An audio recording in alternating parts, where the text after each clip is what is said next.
Let us now consider problem number 2. The beam in the figure shown has a 20 megapascal concrete and is reinforced with 4 25 mm diameter bars. So meron tayong apat na 25 mm diameter bars. If it sustains a bending moment of 100 kN meter, calculate the actual bending stress in concrete and steel. So, yung modular ratio natin dito, that is equal to 10. So, meron tayong given na modular ratio. And for this one, so, meron tayong bending moment daw, which is equal to 100 kN meter. And the modular ratio, which is equal to 10. So, hahanapin ngayon natin yung actual bending stress in concrete and steel, or yung tinatawag nating FC at saka F sub S. So, bago natin ma-compute yung value ng FC at saka F sub S, kailangan muna natin ma-locate yung neutral axis natin. So, we have a cross-section of our beam na meron siyang width na 300 mm. Meron siyang concrete cover na 60 mm. So, from the center, hindi pala concrete cover, no? From the center of the steel to the bottom fiber, that is 60 mm.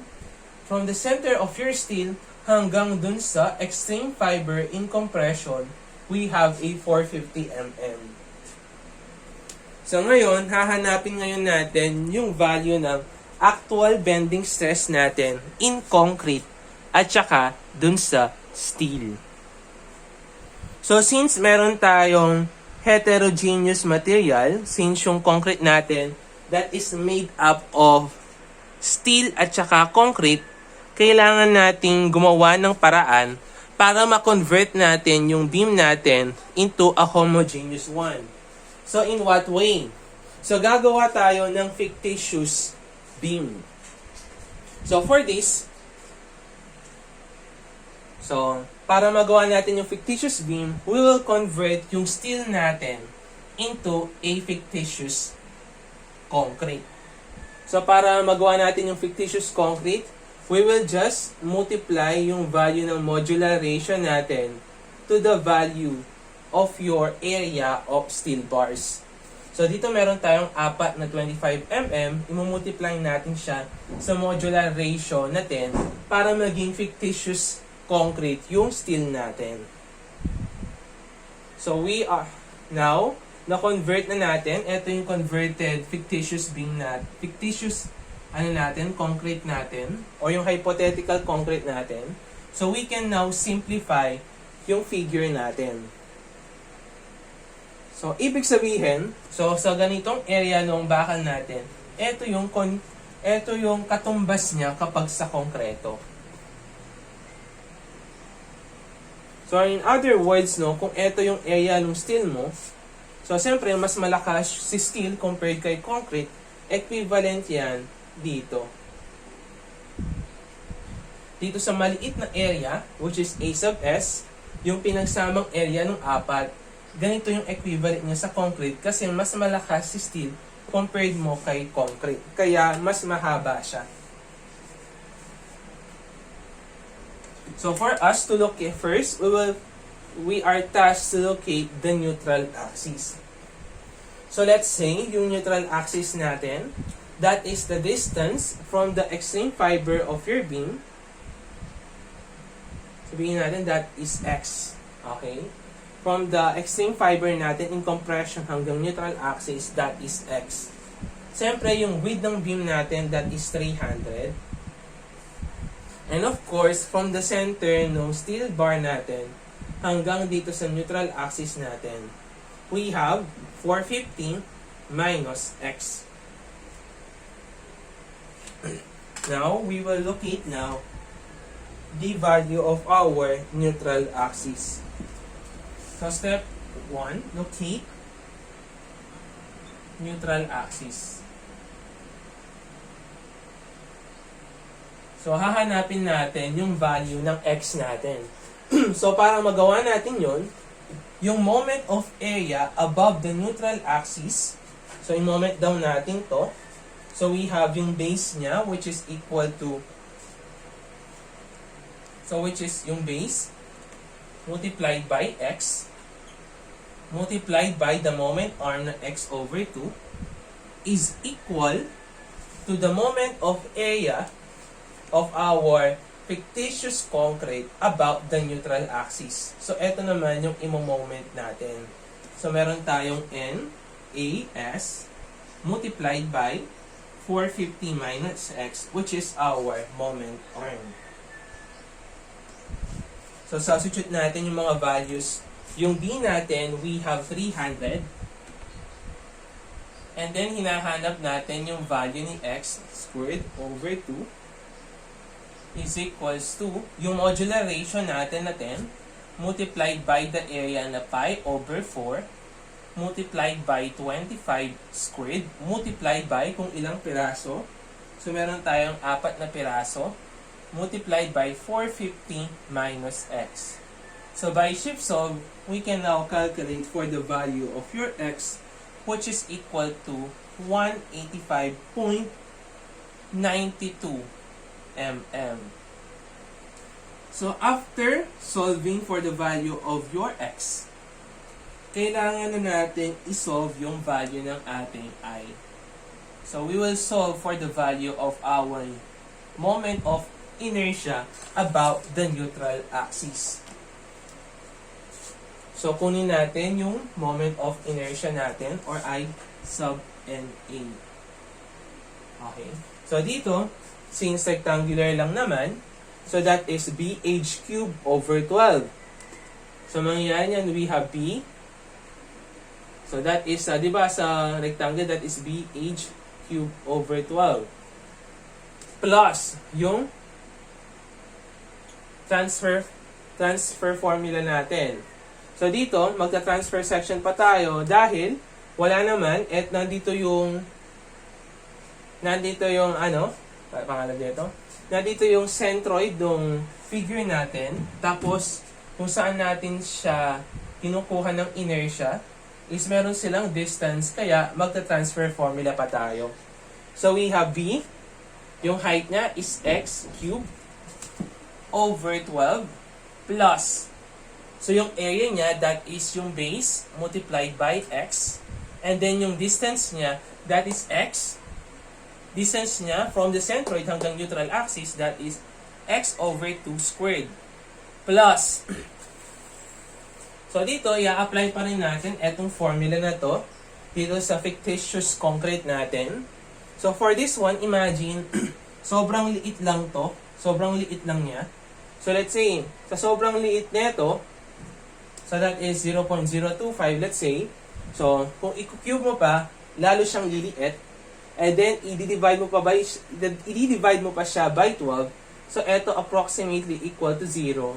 So, kapag kino-consider natin yung fictitious beam natin, nine-neglect na natin to. So, yung formula niya lang niya is yung transfer formula natin, which is AD squared. So, yung area niya, that is NAS, multiply yung D niya o yung distance niya, that is yung 450 minus x. So, kung aayusin natin itong moment of inertia natin, so you will have, so moment of inertia about neutral axis, so we have bx cubed over 12 plus bx cubed over 4, so you have bx cubed over 3 plus NAS. So, yung tawag natin dito is yung effective depth natin. Sabihin natin letter D na lang muna. So, later na lang natin siya isolve. So, D minus X. So, nakalimutan natin yung squared. Okay. So, after that, pwede na natin i-substitute yung mga values natin. So, let's substitute yung mga values natin. So, yung base natin, we have a value of 300. So, INA. So, you have 300. Yung X natin, that is 185.92 quantity cube. over 3 plus yung NAS natin. So, yung N, 10 multiplied by etong buong to, which is NAS, that is equivalent to 19,634.95 mm squared multiplied by 450 minus 185.92 quantity squared. So, yung value ng moment of inertia natin, that is equal to 2.01 times 10 raised to 9 millimeter raised to the 4th. So, after nating ma-compute yung value ng neutral, yung moment of inertia natin, malalaman na natin yung value ng stress in concrete natin at saka yung stress in steel natin. So, following yung formula natin, so, remember yung formula natin for bending stress. Since homogeneous na yung material natin, we can now apply yung general formula natin in computing for the bending stress. Kaso nga lang dito, so ito yung general formula natin, pwede na siya kasi parehas na silang konkreto. So kung hahanapin natin yung concrete, so yung concrete natin, so yung M niya, available, tapos yung Y natin, that is yung from the distance of the neutral axis to the extreme fiber ng concrete natin, which is equal to X. Tapos yung moment of inertia natin na I sub NE. And kapag sa kapag sa steel naman, so you have Fs is equals to M. So yung distance naman from the neutral axis to the extreme fiber dun sa tension natin or dun sa pinakagitna niya, that is 450 minus X over yung I sub NA. Kaso nga lang, etong Fs natin, hindi pa natin siya nagawang konkreto. So, para maging equivalent yan sa strength ng concrete, i-divide natin yan by modular ratio. So, ganun lang yung principle natin in computing for the actual. So, let us now proceed in computing for the value of your actual stress sa concrete. So, letter B. So, stress in concrete. Or yung tinatawag nating F sub C. So, F sub C, yung given na moment natin, that is 100 kilonewton. So, that is 100 kilonewton meter. Kaso nga lang, since yung mga natin is naka mm at saka naka mm cube, mm raised to the 4th, so convert natin yan into Newton mm. So, eto yan. So, gagawin natin siyang 100 times 10 raised to 6 Newton mm. So, yung X, value ng X natin, that is 185.92 mm over yung inertia natin na 2.01 times 10 raised to 9 mm raised to the 4th. So, the value of your FC, that is equal to 9.24 megapascal. So, eto na yung answer natin. Lastly, we will solve for the stress in steel.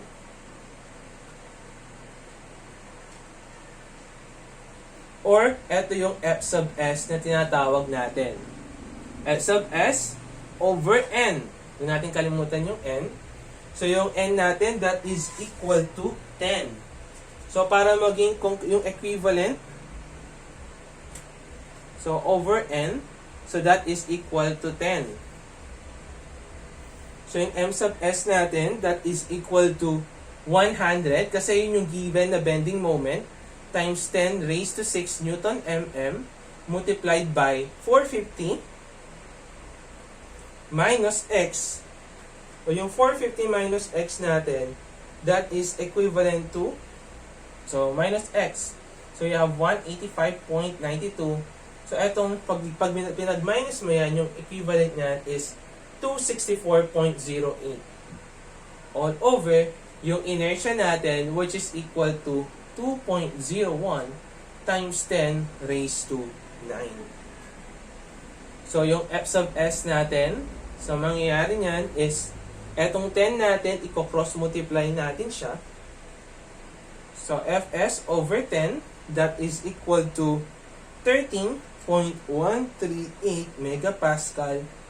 And, i-cross multiply mo lang yung 10. So, the value of your Fs is now equal to 131.38 megapascal.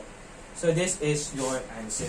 So, ganun lang yung procedure natin in computing for the value of your actual stress.